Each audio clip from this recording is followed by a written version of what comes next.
네, 안녕하십니까. 자, 이 시간에는 삼성제약을 보도록 하겠습니다.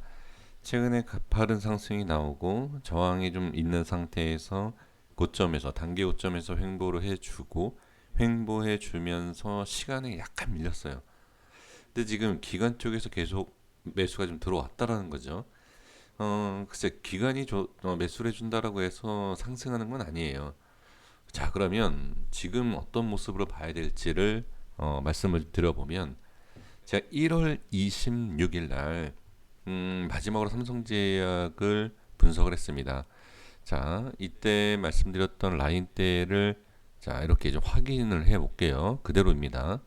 자, 1월 26일 날 자, 이렇게 이게 지지를 받은 다음에 상승이 나왔지만 저항 받고선 개파라 그랬어요. 자, 이 라인 한번 같이 볼게요. 자, 보겠습니다. 1월 26일이면 이날이에요. 그러니까 이렇게 돌려주고 이날 이제 제 영상에서 자, 말씀을 드렸던 자, 위치인데요. 자, 이 라인 자, 8,200원과 8,700원에 대한 지지를 해줘야 된다라는 거. 여기서 지지를 받았어요. 근데 그 다음에 한 번 밀리고 반등이 나왔지만 결과론적으로는 다시 어떻게 크게 반등이 나오지 못하고 제대로 안착을 못한 상태에서 밀리는 걸 볼 수가 있어요. 그렇죠? 그러면 이 위치에 대해서 1차적인, 2차적인, 3차적인, 4차적인 이런 모습에서 지지와 저항에 대한 그런 모습을 정확하게 좀 보여줬다라는 거죠. 그러면서 주가를 빼고 나서 자 200선에 대한 지지를 받고서는 급등이 나왔어요. 자, 그러면 1월 20일 날 말씀을 드렸던 이전부터 말씀을 드렸던 8,200원과 8,750원에 대한 주가의 흐름을 보자라는 거예요. 이 위치에서는 이 위에 올라가서 안착을 해주는 모습에서는 괜찮다 모양이. 근데 이 라인이 깨지고 나서부터는 상승에 대한 제한적인 것, 그리고 올라가지 못하는 것, 그죠? 제한적인 것, 그리고 나서 밀리니까 깊게 파이더라 라는 것을 볼 수가 있어요. 자, 그러면 이 라인대의 현재 위치를 보겠다라는 겁니다. 자, 저항이 생겼습니다. 올라왔지만 저항이 생겼어요. 그래서 종가상에 저항이 생겼지만 그 다음날 안착을 했어요. 갭상승을 했지만 결과적으로 돌파를 하지 못하고 밀리는 모습에서 지지를 받았다. 그리고 지금 다시 지지받았어요. 그리고 나서 개파를 그랬다.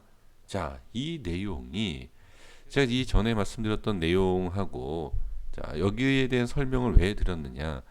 이 위치에 대한 부분 7,800, 8,200원과 8,700원에 대한 위치에서 지지를 해줄 때는 상관없지만 지지를 받을 때와 올라갈 때 상관이 없어요.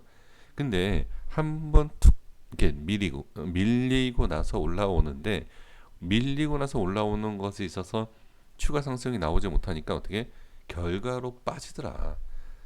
8,200원과 8,700원에 있어서의 흐름을 볼 필요가 있다라는 거 이 위치에 있어서. 그러니까 지금은 그런가 보다.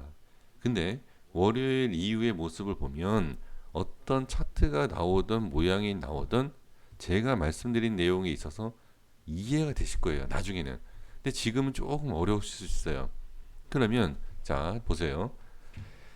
살짝 밀리고 안착 저항, 밀리고 안착, 안착 또는 올라왔지만 저항. 그리고 지금 시간 왜 밀렸어요? 그러면 안착과 저항과 밀림 이것을 제가 계속 반복적으로 말씀드린 이유가 뭐다? 일단 밀린 상태에서 올라갈 때 추격 매수하면 안 된다.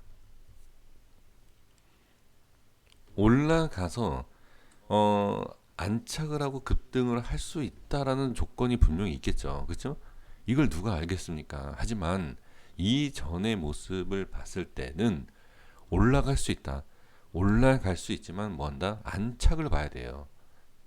밀렸다가 올라갈 수는 있지만 뭐한다? 안착을 보셔라. 이 안착이 되지 않으면 어떻게 빠진다. 라는 거예요. 그러면 지금 과거에 대해서 지금 얘기를 하는 거냐? 그러니까 과거의 모습을 보고서는 그렇게 대응을 해야 된다라는 결론이냐? 무시할 수 없다라는 거예요. 가격대라는 게 있는데 그 가격대의 움직임은 수급의 움직임이다. 이렇게 봐야 돼요. 그 위치와 그 가격의 움직임이 어떠하냐에 따라서 그 수급도 같이 움직일 수 있다. 그러니까 수급이 중요하다. 수급이라는 거는 매수와 매도예요. 그 가격대에서 매수와 매도에 대한 좀 줄달리기 싸움이죠. 누가 많이 매수하고 매도를 많이 하느냐. 분명히 변동성이 있는 자리이다. 그 위치에서는 주의할 필요가 있다라는 거예요. 올라가도 주의해야 되고 빠질 땐 더 주의해야 되고 그만큼의 이제 변동성이 심한 자리이기 때문에 수익을 보기 위해서는 최소 10%뭐 20%에 대한 하락을 견뎌야 되고 견딘다라고 해서 무조건 올라간다라고 하면 20%도 견딜 수 있죠. 마이너스. 하지만 이렇게 계속 빠진다라고 하면 견디는 거는 미련한 거예요. 잘못됐다라는 거예요. 잘못 판단한다는 거죠. 그래서 지금 상황에서는 매수에 대한 것과 손실을 보고 계시는 상황이다라고 하면 주의할 필요는 분명히 있다. 좀 전에 말씀드렸지만 반등이 나온다라고 하면 상관이 없지만 반등이 나오지 않는다라고 하면 정리를 해야 돼요. 그런데 정리를 하고 나서 올라가면 어떻게 하느냐? 이러한 내용은 대응을 안, 그러니까 주식에 대해서는 어떤 결정을 미리 내려야 되는 게 맞아요. 그 결과론 쪽을 본다라고 하면 올라간다라고 하면 뭐죠? 풀매수, 빠진다라고 하면 매도. 이건 말이 안 된다는 거예요. 그래서 그 위치에 대한 흐름이 어떤 식으로 나올지는 우리가 정확하게 모른다 하더라도 주의를 해야 될 것과 대응을 해야 될 것과 어떠한 우리가 미리 준비할 것은 필요하다라는 거죠. 그래서 지금 보면 다음 자리를 한번 제가 말씀을 좀 드려본다라고 하면 5일선에 대한 이탈, 그렇죠? 5일선의 이탈과 지금 이 자리에서 반등이 나오지 못한다라고 하면 상당히 좀 많이 빠질 수 있어요. 이런 위치까지. 그러니까 6,500원대까지 그냥 빠질 수 있어요. 자, 그러면 최고로 단기적으로 봐야 할 자리는 7,500원대. 이 위치를 지키는지를 봐야 된다라는 거죠. 그렇죠? 그래서 자, 단기적인 대응에 있어서 아니면 흐름에 대해 꼭 대응이다라고 하면 저는 대응을 할 것 같아요. 밀리더라도 그러니까 밀리고 나서 반등이 나올지 이탈이 돼서 반등이 나올지 뭐 어떤 모습이 나올지 모르지만 짧게라도 대응은 필요하다. 지금 시간 내에 밀린 위치를 보면 8,100원이에요. 대략 8,200원입니다. 자, 어, 이 위치 8,170원이니까 자, 이 밑에요, 이 밑에. 지지를 해야 되는 밑에 자리 있지 않습니까? 여기 색칠한 위에. 그러면 갭 하락 이후에 반등이 강하면 상관이 없어요. 근데 하락을 하고 나서 이탈을 하고 하락에 대한 것이 더 커지면서 거래량이 터진다. 이건 위험할 수 있다라는 거죠. 그래서 좀 전에 말씀드렸지만 이런 위치에서 한 파동에 대한 상승이 충분히 나올 수 있다. 근데 그 파동이 나오는 위치, 저점, 반등 자리가 어디냐? 흔들고 나서 이렇게 올라가는 그런 모습도 많이 나올 수 있다. 그러면 그 위치에 대해서 미리 결정을 하시라는 거예요. 손절을 해야 될지 기다려야 될지 어디까지 기다릴 수 있느냐. 이거를 결정을 하셔야 된다. 그럼 분명히 확실성 있게 말씀드릴 수는 없죠. 주가의 흐름에 있어서는. 근데 이 빠지고 나서 밑꼬리를 달고 쭉 올린다든지 반대로 그냥 밀릴 수도 있죠. 그러니까 그러한 흐름을 우리가 미리 예상을 하고 어떻게 자리를 결정을 해야 된다. 그래서 어떤 식으로 어떻게 자리를 결정을 해야 될지 모른다라고 하면 예, 제가 이제 말씀드리는 이런 위치 뭐 7,600원, 7,700원 이러한 위치 평균치로 본다라고 하면 거의 7,700원 정도 되죠.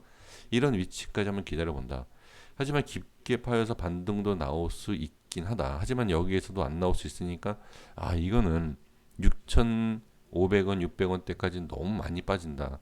기다릴 수 없다. 그러면 7,600원도 기다릴 필요 없어요. 그냥 반등이 나올 때 정리를 해야 돼요. 그러니까 이러한 결정을 하셔야 된다는 거예요. 어느 누가 이것을 반등이 나온다, 하락한다라고 얘기하겠냐 그거예요. 그러면 내가 보유하고 있는 상황에서 손실이 얼마고 이런 계산하셔야 된다.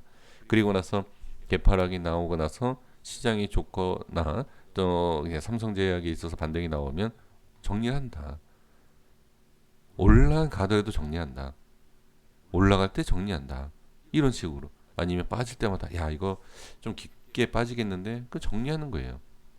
예, 그런 식으로 좀 하셔야지 아무것도 대응을 안 한다라고 하면 상승할 때는 정말 다행이지만 급락이 나왔을 때는 힘들어질 수 있다. 잘 판단하셔야 돼요.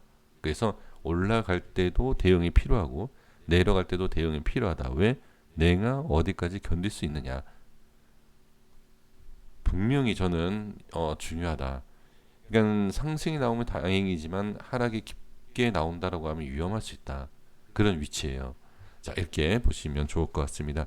자, 고생 많으셨고요. 좋은 흐름으로 좋은 판단과 좋은 결과가 있었으면 좋겠습니다. 자, 구독과 좋아요 부탁드리겠습니다. 감사합니다.